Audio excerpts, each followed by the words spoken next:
നല്ലവരായ മലപ്പുറം ജില്ലയിലെ KSBയുടെ barber beauticians തൊഴിലാളികളെ, കുടുംബാംഗങ്ങളെ എല്ലാവർക്കും നമസ്കാരം. ഞാൻ KSBയുടെ മലപ്പുറം ജില്ലാ പ്രസിഡന്റ് മധു താന്നൂർ. ഞാനിപ്പോൾ ഇങ്ങനെ ഒരു വീഡിയോയുമായി നിങ്ങളുടെ മുന്നിലേക്ക് വരുന്നത്, ഈ ജനുവരി മാസം 1-ാം തീയതി മുതൽ നമ്മുടെ തൊഴിൽ സ്ഥാപനങ്ങളിൽ ചെറിയ രീതിയിലൊരു ചാർജ് വർധനവ് നമ്മൾ ഉണ്ടാക്കിയിട്ടുണ്ട്. എന്തിനാണ് നമ്മൾ ചാർജ് വർധന ഉണ്ടാക്കിയത്, എത്ര നാൾക്ക് ശേഷമാണ് നമ്മൾ ചാർജ് വർധന ഉണ്ടാക്കിയത് എന്ന് നിങ്ങൾ ഓരോരുത്തരും മനസ്സിലാക്കേണ്ടതുണ്ട്. നമ്മുടെ തൊഴിലാളികൾ മാത്രമല്ല, ചില മഹാന്മാർ ചാർജ് ബോർഡിൻ്റെ വീഡിയോ ഒക്കെ പിടിച്ച് രംഗത്ത് വന്നിട്ടുണ്ട്. അവരും കൂടി മനസ്സിലാക്കാൻ വേണ്ടിയിട്ടാണ് ഞാനിപ്പോൾ ഒരു വീഡിയോയുമായി വന്നിട്ടുള്ളത്. നീണ്ട 2.5 വർഷം പിന്നിടുമ്പോഴാണ് നമ്മൾ ഒരു നേരിയ ചാർജ് വർധനവിലേക്ക് കടക്കുന്നത്. എത്രയാണ് നമ്മൾ ചാർജ് വർദ്ധിപ്പിക്കുന്നത്? 2.5 വർഷമാകുന്ന സമയത്ത് കട്ടിങ്ങിന് ഒരു 20 രൂപയുടെയും ഷേവിങ്ങിന് ഒരു 10 രൂപയുടെയും വർധനവാണ് ഉണ്ടാക്കിയിട്ടുള്ളത്. നമ്മൾ ഏതെല്ലാം രീതിയിലേക്കാണ് ഇന്ന് സമൂഹത്തിൽ ചാർജ് വർധനവിന് നേരിട്ടുകൊണ്ടിരിക്കുന്നത്? നമ്മുടെ ജീവിത സാഹചര്യം, നമ്മുടെ ജീവിതം മുന്നോട്ട് നയിക്കുവാൻ എത്രയാണ് നമ്മൾ പെടാപ്പാടുപെടുന്നത്? എന്നിട്ട് പോലും നമ്മൾ 2-2.5 വർഷമാകുമ്പോഴാണ് ചാർജ് വർദ്ധിപ്പിക്കുന്നത്. ഏതിനാണ് ചാർജ് വർദ്ധിക്കാതിരുന്നിട്ടുള്ളത്? ഇന്ന് നമുക്ക് കിട്ടുന്ന ജീവൻ രക്ഷാ മരുന്നുകൾ ഉൾപ്പെടെ, അതുപോലെ നമ്മുടെ തൊഴിൽ സ്ഥാപനങ്ങളുടെ വാടക ഉൾപ്പെടെ, കറണ്ട് ബില്ല് ഉൾപ്പെടെ, ഒരു ആശുപത്രിയിൽ പോയി കഴിഞ്ഞാൽ, ഡോക്ടേഴ്സിൻ്റെ അടുത്ത് പോയി കഴിഞ്ഞാൽ ഏത് രീതിയിലാണ് ഇവരൊക്കെ ചാർജ് വർദ്ധിപ്പിച്ചിട്ടുള്ളത്? നിത്യോപയോഗ സാധനങ്ങളുടെ വിലക്കയറ്റം എത്രയാണ്? ഇതൊക്കെ മനസ്സിലാക്കി ജീവിത നിലവാരം പിടിച്ചു നിൽക്കാൻ പറ്റാതെ, മുന്നോട്ട് നയിക്കാൻ പറ്റാത്ത സാഹചര്യത്തിലാണ് നമ്മളും ഒരു നേരിയ വർധന ഉണ്ടാക്കിയത്.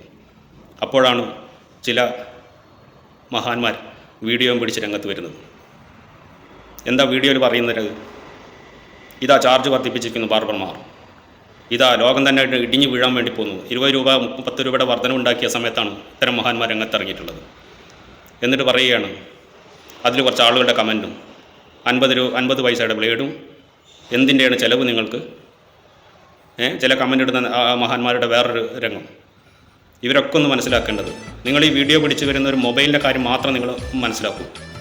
ഐഡിയ ഉൾപ്പെടെ, എയർടെൽ ഉൾപ്പെടെ, വോഡോഫോൺ ഉൾപ്പെടെ നിങ്ങൾ വീഡിയോ ഒക്കെ പിടിച്ച് രംഗത്ത് വരുന്നുണ്ടല്ലോ. എത്രയാണ് അവർ ചാർജ് വർദ്ധിപ്പിച്ചത്? കൈത്തൊഴിൽ മേഖല 10 രൂപയുടെയും 20 രൂപയുടെയും വർധനവ് ഉണ്ടാക്കിയ സമയത്താണോ നിങ്ങളുടെ വീഡിയോ പിടിക്കുന്നത്? നിങ്ങളുടെ മനസ്സിലെ ലക്ഷ്യം വേറൊന്നുമല്ല. നിങ്ങളുടെ മനസ്സിലെ ലക്ഷ്യം ഈ തൊഴിൽ സമൂഹം എന്നും നിങ്ങളുടെ കാൽച്ചുവട്ടിൽ മാത്രമായി കഴിയണമെന്നുള്ളത്. ഈ ഒരു തൊഴിൽ മേഖല, ഈ തൊഴിലെടുക്കുന്ന കുടുംബം മുന്നോട്ട് പോകാൻ പാടില്ല, വളർച്ചപ്പെടാൻ പാടില്ല എന്നുള്ളത് മാത്രമാണ് നിങ്ങളുടെ മനസ്സിലെ ലക്ഷ്യം. കിട്ടുന്ന കൂലി, അരിക്കും നെല്ലിനും കൂലിയെടുത്ത് ജീവിക്കുന്ന ഒരു തൊഴിൽ സമൂഹമായി എന്നും നിങ്ങളുടെ കാൽച്ചുവട്ടിൽ നിൽക്കണമെന്നുള്ള നിങ്ങളെപ്പോലത്തുള്ള ചില കുരുട ബുദ്ധിയുള്ള ആളുകളുടെ ഒരു വിചാരമാണ്. അങ്ങനെ ഒരു ബുദ്ധി നിങ്ങളുടെ മനസ്സിലുണ്ടെങ്കിൽ അത് മൂടി വെക്കണമെന്ന് കൂടി നിങ്ങൾ ഓർമ്മപ്പെടുത്തുകയാണ്. നിങ്ങൾ മറ്റുള്ള മേഖലകളിൽ ചാർജ് വർദ്ധിപ്പിച്ച സമയത്തൊന്നും നിങ്ങളുടെ വിരലനങ്ങുന്നില്ല. നിങ്ങൾ പറയുന്നു ഈ തൊഴിലിന് വമ്പിച്ച ആദായമാണ്, വളരെ മെച്ചപ്പെട്ട ഒരു ജോലിയാണ്, നല്ല കൊള്ളലാഭമുള്ളൊരു ജോലിയാണെന്നൊക്കെ നിങ്ങൾ പറയുന്നുണ്ട്. ഒന്നിൻ്റെയും ചിലവില്ലാതെയാണ് ഈ ജോലി മുന്നോട്ട് പോകുന്നുള്ളത്. ഞാൻ നിങ്ങളെ വെല്ലുവിളിക്കുന്നു, നിങ്ങൾ ഓരോരുത്തരും ഈ തൊഴിലിലേക്ക് കടന്നു വാ. ആരെയാണ് ഞങ്ങൾ തടസ്സം ചെയ്യുന്നത്? ഈ തൊഴിലിലേക്ക് കടന്നു വരുന്ന ഒരാൾക്കും തന്നെ ജാതിയുടെയോ മതത്തിൻ്റെയോ രാഷ്ട്രീയത്തിൻ്റെയോ വേർതിരിവുകളോ അതിർവരമ്പുകളോ ഇല്ല. നിങ്ങളുടെ വളർന്നു വരുന്ന കുടുംബാംഗങ്ങളെ, വളർന്നു വരുന്ന മക്കളെ ഈ ജോലിയിലേക്ക് കടത്തിക്കൊണ്ടുവരും. അപ്പോൾ നിങ്ങൾ അഭിമാനം ചോരും, അല്ലേ? നിങ്ങൾ ഈ ജോലി എടുക്കാൻ തയ്യാറായി കഴിയുമ്പോൾ നിങ്ങളുടെ അഭിമാനമാണ് നിങ്ങളുടെ പ്രശ്നം. അതുകൊണ്ട് ദയവ് ചെയ്തിട്ട് ഇത്തരം വീഡിയോയുമായി, പുകമറ സൃഷ്ടിച്ചുകൊണ്ട് ഇത്തരം വീഡിയോയുമായി ഭയപ്പെടുത്താൻ വേണ്ടി നിങ്ങൾ വരണ്ട എന്ന് നിങ്ങൾ ഓർമ്മിപ്പിക്കുകയാണ്. ഇന്ന് ഈ തൊഴിൽ സമൂഹത്തെയും തൊഴിലാളികളെയും സംരക്ഷിക്കുവാൻ വേണ്ടി 55 വർഷം മുമ്പ് പിറവിയെടുത്ത് 56ാമത് ജില്ലാ സമ്മേളനത്തിനും സംസ്ഥാന സമ്മേളനത്തേക്കും കടന്നുകൊണ്ടിരിക്കുന്ന KSBയെ പോലുള്ള ഒരു പ്രസ്ഥാനം ഈ തൊഴിലാളികളെയും തൊഴിൽ സമൂഹത്തെയും നയിക്കുവാൻ കൂടെയുണ്ട് എന്നുള്ളത് നിങ്ങളെയൊക്കെ ഓർമ്മപ്പെടുത്തുകയാണ്.